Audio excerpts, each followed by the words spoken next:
Today, let's break down this combo for all levels. So starting in a handstand position, coming down to a planche variation, and then from the straight arm planche variation, going into a bent arm planche hold. Now there's a bit going on there between handstand balance, or balance as you do the transition, and then the strength of the planche position and the strength of the bent arm planche position. Also, the equipment we use is going to change the options as well. So if I raise my hands up even more and create some more space now underneath the hands, so once I'm in my handstand balance position, I can come down to that planche position, the straight arm, and then from there I can lower to a bent arm hold. It's not as hard as that other variation.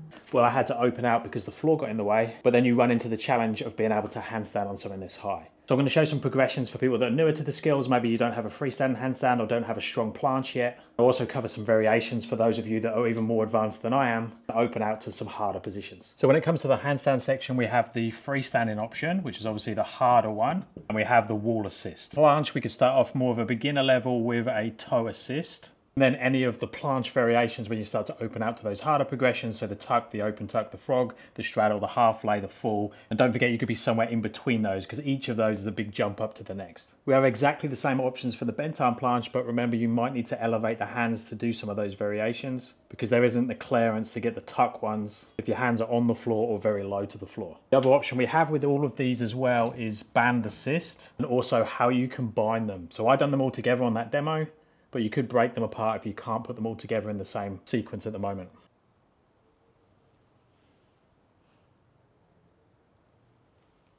So let's first look at the handstand to planche. Now ideally with this one, you're going to handstand a little bit wider than your normal position. So most people will handstand something like that. For their plantar entries, I need my hands a little bit wider, a little bit more turned out. So I'm going to be handstanding there. Whoop. I'm going to be handstanding there, like that. And then when I come down to my planche, it gives me lots of space to open up into the protraction and get into that nice planche position. Now, unless you're working on the harder progressions like straddle planche onwards, I'd recommend that you have your legs apart as you come down through the tuck. So when I'm in the handstand position, I might be straight there, but as I come down, look, the legs come apart, which helps me round through the spine more and start to turn the shoulders over, round the scapula into that upper back position, that protraction, so I can get through. The more space I have there, the easier it is. Most of us are quite tight in our upper back and our hips, so trying to come down with the legs together makes the movement much harder and tends to pop the body out further apart, forcing you to use more strength on the transition. We want to save the strength for the planche hold itself, and remember we need even more energy to go into that bent arm planche. Now thinking about the straight arm and the bent arm planche, remember for most people, if not 100% of people, the bent arm planche is going to be way easier than the straight arm planche. So your positions that you can open up into will probably be more progressed for the bent arm than it is for the straight arm. So if your freestanding handstand is pretty good, you might be able to come down nice and slowly through that froggy tuck position round the back, get into protraction, but you can't hold the planche and you might need a slight toe assist to get into that position like that. So that's fine. Just make sure that if you are using a toe assist, the goal is to get into a tight tuck eventually and not use the toes. So you want to make sure that your position mimics the tuck planche. If when you come down you're having a toe assist and your legs come over here somewhere and now you're toe assisting, this isn't going to help you get into this tight position. So try and mimic the tight position that you need for that tuck, and don't open out into a more advanced position that's going to make it harder for you to progress later on. If your handstand balance isn't that good, you're probably going to have to use the wall to assist you, and that can either be done chest to wall like this. Make sure you're far enough away where you can come down and the legs can go behind you, the shoulders can come forwards, you can round that upper back and you can step into your planche position. And obviously if you don't need the wall so much, you just have lighter toes all the way down. Exactly the same for the back to wall version. Again, you need to have space for your head and shoulders to come forwards, and that's just going to help you a little bit, but there's going to be a point where the wall stops you because this foot has to come over to that position. So that one's going to be a little bit harder to get the positioning correct to assist you with the balance and also not smash your head into the wall. So I would use chest to wall if you're going to use that variation.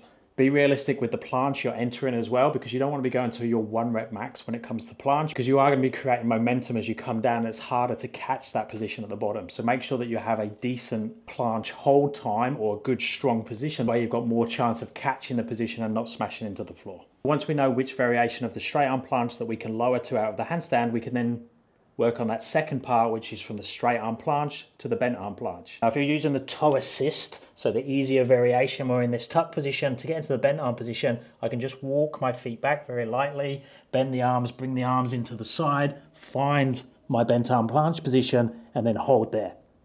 Again, that could have toe assist if I need it. But if you are working that transition, you really need to have a bent arm planche that you can hold with control, whether it is toe assist or not. You need to be familiar with the position, understand how far forward the shoulders need to be. Because your hips and the legs will be going backwards quite a bit, your head and shoulders need to go much further forwards, and that's definitely something you need to practice. If your bent arm planche has to be in a tuck position because you're not strong enough to open out yet, you will definitely need to raise the hands up. Then you can just practice starting in that tuck position and then lowering down to whatever bent arm planche variation that you have. Do a little hold, show control, come back out. And we can try putting it all together. So let's show you on the P-bars. So handstand coming down to a straight arm planche. So let's go toe assist, hold for a few seconds, then into bent arm, walk the feet out into a position that I can hold and show control. So again, toe assist. If I'm a bit stronger and don't need the toe assist, it would be exactly the same. Show control on the handstand, come down to your planche position and then open whatever you need to show control. And you can do that elevated chest to wall. So there you can have a little play at the top if you're close to your balance. Walk down the wall, give yourself a little bit of help to find that planche position before coming down to your tuck planche bent arm. And if you're more advanced, you just go to your harder variations. So straight handstand, maybe straddle planche and bent arm position. Obviously tempos and hold times are going to make a big difference. So if I come down really slowly out of the handstand into that planche, hold for longer in the static straight arm planche and hold for longer in the bent arm planche, it's going to be way harder than just visiting the positions really quickly. Cool way to do it is do easier variations, do longer hold times, and then slowly pyramid up. You increase the intensity, but you decrease the hold times. That way your overall working sets or time under tension is going to be long enough to get a good response, but you might also need to look at doing some static holds separately to get enough time under tension to really get a training response that gives you good progress over time. Now, band assist is an option, but it can get a little bit sketchy, especially when you're in the handstand position and you're lowering. It all depends on your setup, the thickness of your band, and how controlled you are on your hands.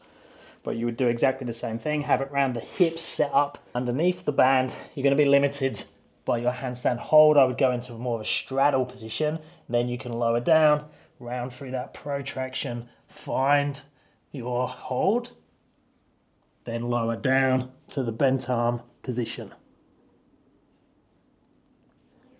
As you can see, I could hold more of a conversation and I'd hold the hold times or hold the planche positions for longer than I just done without the band. But just remember that I'm super confident on my hands and my balance is very good in the handstand. I'm not wasting lots of energy trying to search and find positions. So have a play with that one. Let me know if you have any questions. If you're after coaching, check out my app. Link is down in the description. If you're already using the app or you're a YouTube member, jump on the new Discord. You can send me questions direct on there. Thumbs up and subscribe would be appreciated, and I'll speak to you in the next one. Thanks, guys.